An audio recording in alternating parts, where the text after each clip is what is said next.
But the vast majority of races are decided. Biden and the Democrats outperform most recent incumbent presidents, including Obama and Clinton, in similar midterms. Candidates tied to Trump and his brand of MAGA big lie politics repeatedly did worse than more old school Republicans. And a Republican Party that's publicly loyal to Trump in extreme terms, as we've all experienced for the last 5 years, is suddenly quite clearly saying the obvious. Trump dragged that party down and fanned extreme insurrection-adjacent politics that made the GOP really blow it in what was a big opportunity.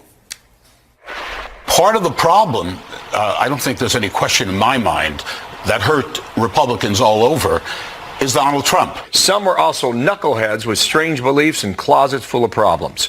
Many of these remarkably weak candidates came courtesy of Donald Trump. There's a very high correlation between MAGA candidates and big losses. A true leader understands that it's time to step off the stage. Going into 2024, the Republicans are going to be looking for candidates who are focused on winning, not just making a point or settling a score. We have a tremendous opportunity going forward.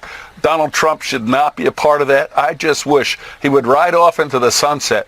There's Republicans, both politically in primaries and sometimes physically in violent attacks.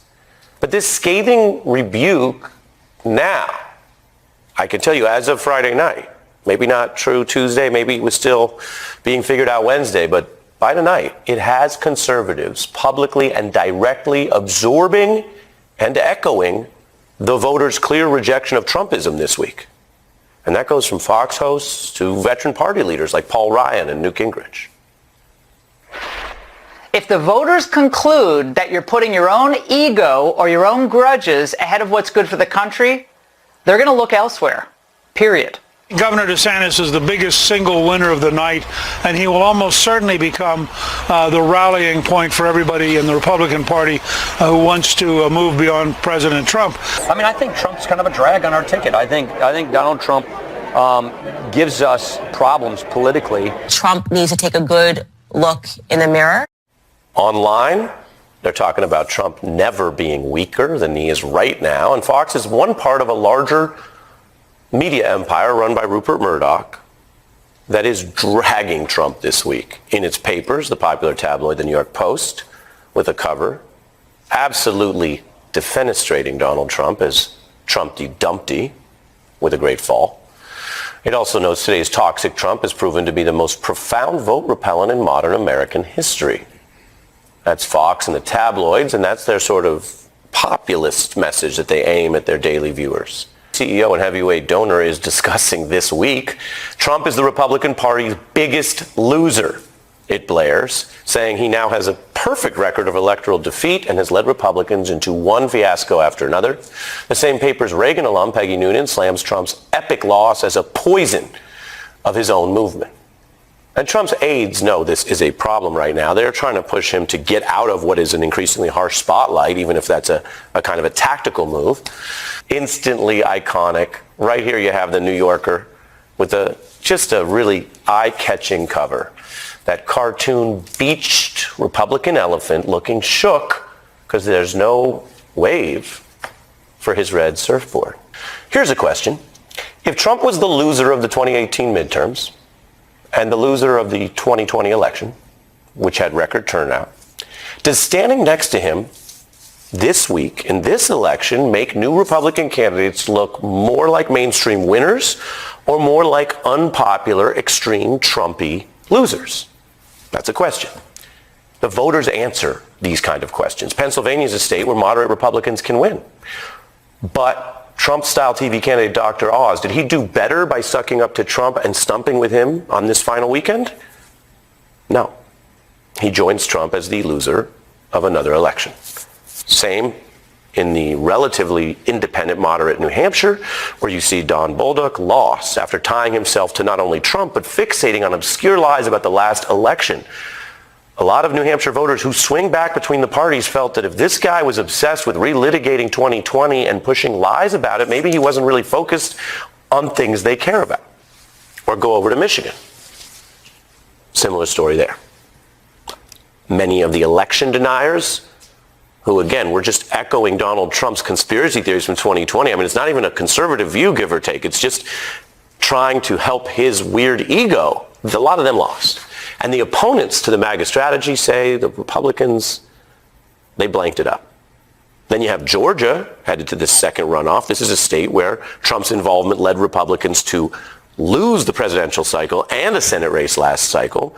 You have this celebrity-style candidate in Herschel Walker. He definitely faces a rough road, and Trump's own allies are acknowledging the obvious.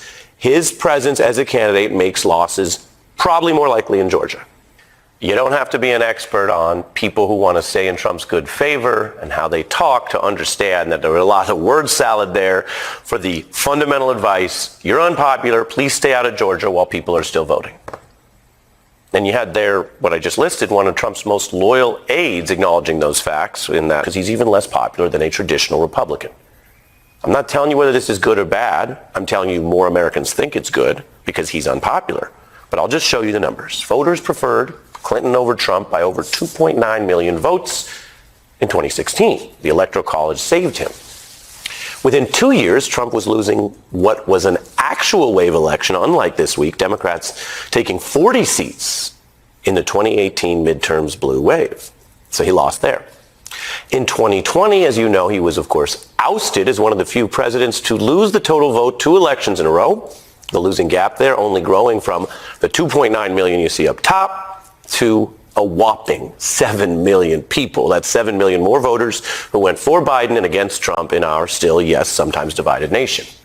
These are numbers. If you're measuring where the voters are, putting aside the Electoral College or the Senate structure, which matters for who's in government, but just measuring what the country has consistently wanted, they have gone against Donald Trump now on record en masse 3 elections in a row. And he's only gotten more divisive as he's attacked democracy and lied about that 2020 loss. These results show that if Trump does run again, he starts with a deficit of millions of people. We're talking about people who swore an oath to uphold the Constitution and told Americans for decades that they were traditional small government conservatives, and then stood by Donald Trump through not only the scandals and the lies, but the hate, the abuse of power, the impeachments, the literal failed coup, the armed insurrection, and a candidate who, if he does announce next week, has publicly said he wants to pardon the armed insurrectionists, the people convicted of sedition. We don't believe you. You need more people. If there's a silver lining for all of us, it's that over all these years, there has never been a majority of people supporting any of that. Point about Trump just a minute ago, the lieutenant governor of Georgia, Republican, Jeff Duncan, said, quote, "This is truly a pivot point for the Republican Party. Donald Trump is no doubt in the rearview mirror." That's from the Republican lieutenant governor of Georgia. Well, and you had